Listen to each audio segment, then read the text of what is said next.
You know what I'm sick of? I'm sick of the same thing keep happening over and over again. You see, when you reach to the point that you start seeing the same things over and over again and you start doing the same things over and over again, it reaches to the point of insanity. When you think that you're going to get different results, it's insane. It's insanity. It's no point. You see, we're going into Survivor Series. This is the month of Survivor Series. It's November. Every November is Survivor Series. And it's always got to be some 5v5 situation going on in pro wrestling. But back then, that wasn't really the case, even though that it's 1/4 of the biggest WWE pay-per-views ever. It was just a regular pay-per-view back in the days. And we talking about 1997. You see, a lot happened in Survivor Series 1997. The only thing that I could really think of is, damn, Survivor Series 1997. Steve Austin returned after a devastating neck injury. He faced Owen Hart. He got his revenge. Survivor Series 1997. But every time when you think of Survivor Series 1997, you always got to think of these two, Shawn Michaels and Bret Hart. Earl Hebner screws Bret Hart in his country of Canada, Montreal, Quebec, Canada. Y'all know the story. Bret was champion. Shawn was the challenger.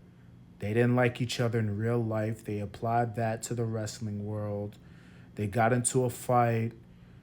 Now they bring in their dirty laundry and their real life beef in the wrestling world, and it creates so much confusion, agitation, frustration in the wrestling world for many years to come. People still talk about this. I'm still talking about this, and I wasn't even born in 1997. I'm going to keep it a bug. But it all comes down to Survivor Series. Bret wants to remain champion, but Vince McMahon fears he's going to take it into WCW, their competition company that keeps beating them in the ratings at the time. So Vince McMahon creates this elaborate plan to try to keep the WWE title. And the only way to do it is if he screws Bret Hart. I ain't gonna lie, what Vince did was fucked up. But at the same time, if you go to Dark Side of the Ring, some will say Vince Russo orchestrated that plan, and some say that Jim Cornette orchestrated that plan. Whoever did it, Vince is the boss, and whatever he said goes. And if he runs with the idea, then it's his idea, and he's gonna run with it. That's just how it is. I ain't gonna lie, bro. Vince McMahon is a fucked up individual. They get in the ring, they start brawling, they have a good technical wrestling match, but everything is overshadowed by that dumbass finish. Earl Hebner, he takes his bags, he runs to his car, he gets out of Dodge, he's pussy. Vince McMahon, he tries to get out of Dodge. Jack Briscoe, he tried to get out of Dodge. Pat Patterson, he tries to get out of Dodge. Y'all seen the video footage backstage. Y'all seen it. Y'all seen what was going on. Bret Hart punching Vince McMahon in his face, giving him black and blue all over his eye.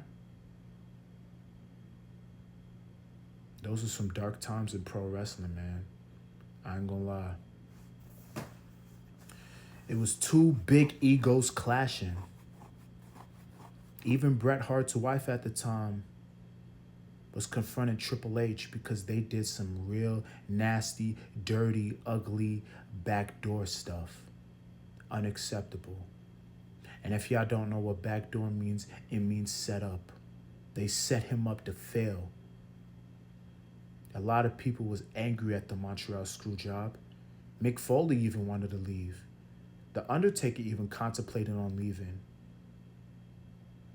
But at the end of the day, what Vince McMahon said, Bret screwed Bret. And if you know Vince McMahon's background and you know his persona on television, he's a very ugly person. And it shows. But let's get back to this real shit. Bret and Shawn never liked each other. They now squashed their beef, I'm not gonna lie, but back then was a totally different story. Two of the greatest performers in that ring, given their 100% in the ring, they don't even like each other. I did tell you that they fought, but did I also tell you that they were fighting like girls and not one punch was thrown? That they were fighting like females to the point that Bret had to rip a chunk out of Shawn Michaels' hair? Oh, yeah, I didn't know that part. They bring in all their baggage from backstage and they're putting it on the ring. Tragic. It don't even make no damn sense. It's like at this point, it's like something's got to give, bro. But in the end, everything has a happy ending. Earl Hebner is still alive and healthy. Vince Russo is an airhead. Jim Cornette is a control freak. R.I.P. to Pat Patterson. Shout out to Jack Briscoe. Vince McMahon got exposed. Now he can't run his own company. Bret Hart is still alive and well. Shawn Michaels is running NXT. They both squashed their beef. Everything lives happily ever after. And just like that, I'm tired of y'all talking about the Montreal Screwjob. There's other things that happened in Survivor Series. Y'all don't got to keep bringing up 1997. We get it. Bret got screwed. Let's focus on what's going to happen on this Survivor Series. Y'all could look at the past from the 2008 to the 2005 to the beginning of Survivor Series. But sweet baby Jesus, enough is enough. Let it go. It was a pivotal moment of everybody's lives who was a wrestling fan. But shit, man. You could stop talking about it. I keep talking about it to death. Bret is tired about it. Shawn is tired about it. Triple H is tired about it. Everybody else is tired about it, bro. Chill. So to the niggas that keep being aggravated and annoying, y'all niggas is immortal bud.